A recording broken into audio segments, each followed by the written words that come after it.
Welcome to healthy food kitchen. இன்றைக்கி நம்ம செய்ய போகிறது காளான் கோலா உருண்டைங்க. மட்டன் கோலா உருண்டை வந்து செட்டிநாட்டில் ஃபேமஸ். மட்டன் சாப்பிடாதவங்க காளானில் செய்யலாம்னு காளானில் செய்ய போகிறேன். காளான் வந்து 200 கிராம் நறுக்கி வச்சுருக்கேன். இதை வதக்கி அரைக்கிறதுக்கு தேங்காய் பூ வந்து ஒரு 4 ஸ்பூன், பொட்டுக்கடல ஒரு 5 ஸ்பூன், மிளகு 6 ஸ்பூன் எடுத்துருக்கேன், ஜீரகம் 6 டீஸ்பூன், சோம்பு 1 டீஸ்பூன், சின்ன வெங்காயம் ஒரு 6 அல்லது 7 நறுக்கி வச்சுருக்கேன், 2 பச்சை மிளகா வச்சுருக்கேன்.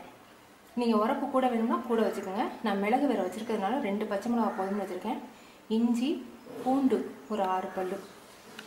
இது வந்து காளானோடு சேர்த்து செய்கிறதுக்காக மல்லித்தலையும் பெரிய வெங்காயம் ஒரு வெங்காயம் நறுக்கி வச்சுருக்கேன். பட்டை மட்டும் நான் கொஞ்சம் எடுத்திருக்கேன். நீங்கள் பட்டை, கிராம்பு, ஏலக்காய் இதெல்லாம் உங்களுக்கு ஸ்மெல் பிடிக்கும்னா நீங்கள் கொஞ்சம் கொஞ்சம் சேர்த்துக்கலாம். எனக்கு ஏலக்காயும் கிராம்பும் பிடிக்காதுங்கிறதுனால பட்டை மட்டும் கொஞ்சம் போடுறேன். சோம்பு 1 ஸ்பூன் மட்டும் ஆயில் ஊற்றிருக்கேன். ஜீரகம், மிளகு,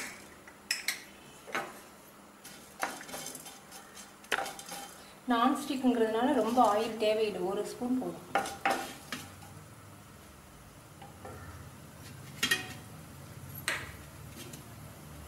வெங்காயம், பூண்டு, இஞ்சி, பச்சை மிளகாய்.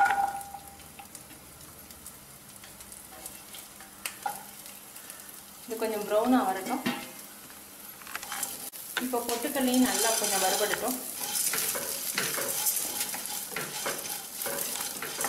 இப்போ தேங்காயும் சேர்க்குறோம்.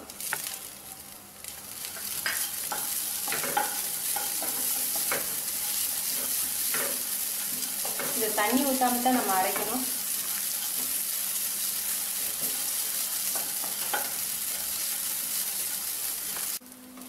ரெடி ஆயிடுச்சு. இதை வந்து நம்ம கொஞ்சம் ஆறின பிறகு மிக்சியில் நைஸாக அரைச்சிக்கோம். இப்போ வெறும் கடாயில் நான் ஆயில் ஊற்றலை.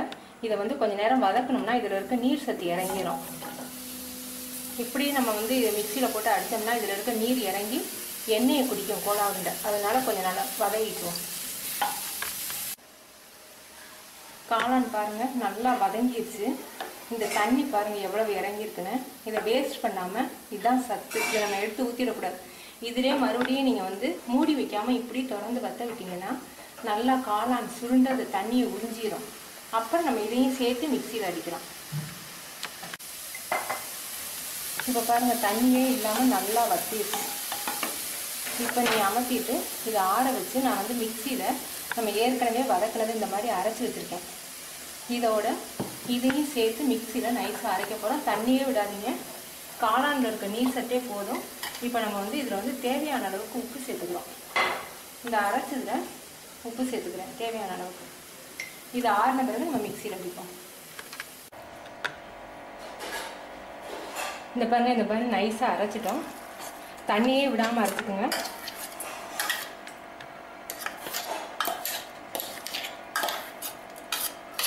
உப்பு போதுமான்னு பார்த்துக்கோங்க. இப்போ இதில் கொஞ்சம் மஞ்சள்தூள் சேர்த்துக்குவோம். வெங்காயம், சின்ன வெங்காயம், மல்லித்தலை,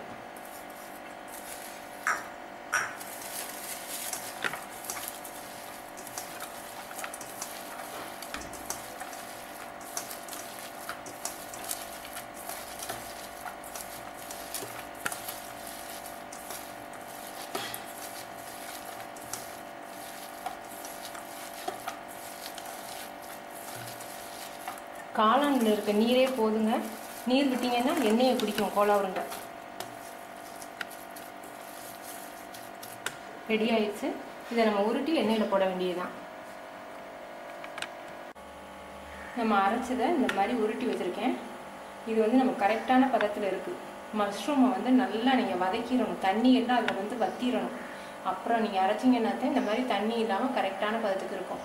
சப்போஸ் நீங்கள் அரைக்கும் போது தண்ணியாக போச்சுன்னு நினச்சிங்கன்னா கொஞ்சம் ரவையை போட்டிங்கன்னா அந்த நீர் சத்தை இழுத்துரும்.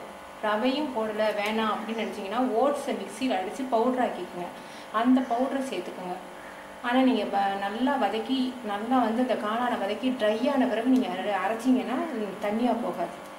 இது நம்ம கரெக்டான பதத்தில் இருக்குது. நீங்கள் உப்பு உரப்பெல்லாம் டேஸ்ட்டு போதுமான்னு பார்த்துக்கோங்க. எண்ணெய் வந்து முத தடவை மட்டும் கொஞ்சம் நல்லா காய வச்சுக்கோங்க. நீங்கள் போட ஆரம்பித்த பிறகு நீங்கள் சிம்மில் வச்சுருங்க. ஹை ஃப்ளேமில் வச்சிங்கன்னா வெளியில் வந்து உங்களுக்கு கருகின மாதிரி இருக்கும், உள்ளே வேகாது.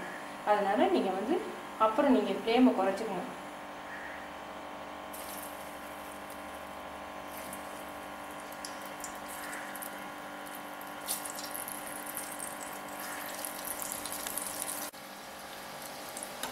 இது உடஞ்சி போயிடாமல் அப்பப்போ திருப்பி விடுங்க.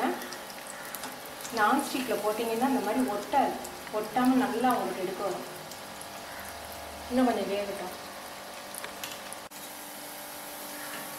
இந்த மாதிரி ப்ரௌன் கலராக வந்த பிறகு எடுங்க.